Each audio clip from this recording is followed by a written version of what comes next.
My guests are from the Brunswick Arts Council. They are Adrienne Varnum and Sue McCallum. Welcome to our show. Thanks for having me. Thank you. You guys have a great story to tell. You really do. But Adrienne, tell us, you're president of the Brunswick Arts Council. Tell us a little bit about your background. I grew up in Wilmington. My family, both sides of my family are Brunswick County natives. They go back generations. I'll bet they do. Of a name like Varnum. I certainly have some connections to the county. Yeah. But my folks got married and moved to the big city of Wilmington, where I was born and raised, and started violin lessons, Suzuki method, at 5 years old, and really took to it and did that throughout my youth, and public education and private lessons and governor's school and all-state orchestra and Wilmington Symphony, and did that my whole life, and then studied writing in college. So I have quite a well-rounded arts education, but that's my background as far as the arts are concerned. Well, Adrienne, we're so delighted that you're here in Brunswick County with the Arts Council. It's just a great story. Yeah. We really are. He brings energy and vibrancy. And I think the fact that he is a musician, he is really an artist himself, brings a lot of credibility to the role of president in the county. And the fact, too, that he's helping us bridge from Brunswick County to Wilmington. And we're just really connecting with many more people in Wilmington, and it's a very nice synergy. That's important. I want our viewers to know that the Brunswick Arts Council is, to use my term, an umbrella organization covering a number of the different arts and media. Tell us about that.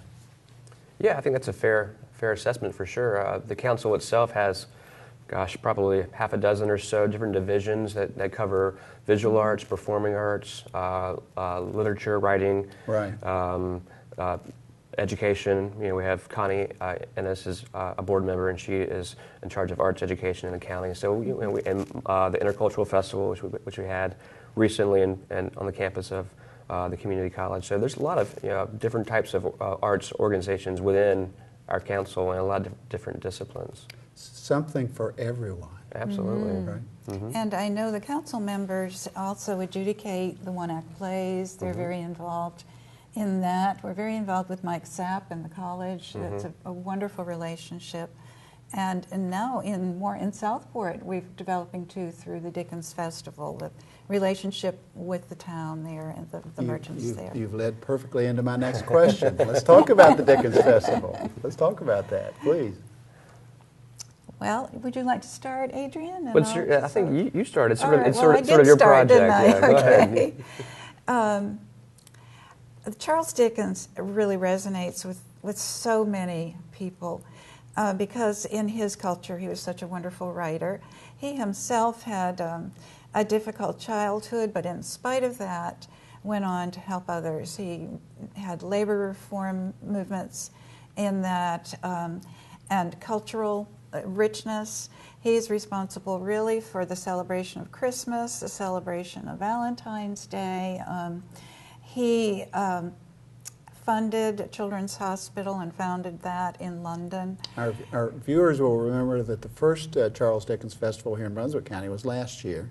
Well, actually, it's the second year last year. This will be the third annual. Am I correct in saying that? Yeah, the third annual, Jim. Yes, and each one has been a little bit different and I think very unique and wonderful.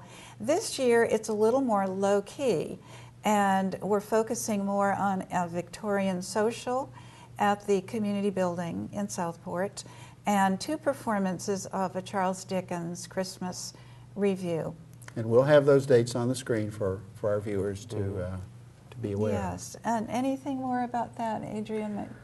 Well, we just felt that it's a good tradition for the Arts Council, and we sort of the council associated its name with the festival, and it's kind of I won't say a flagship program, but it's certainly something that we are proud of, and we wanted to keep that tradition going. It's grant money from the grassroots grant money helps to support it.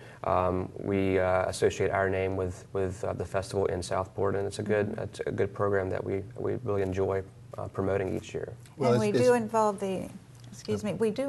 the children too with an art contest that's the Dickensian theme too, and so it's very nice to draw in the students from Well, the county. it's been so well attended, and I know it will this year as well, and we'll have the dates on the screen.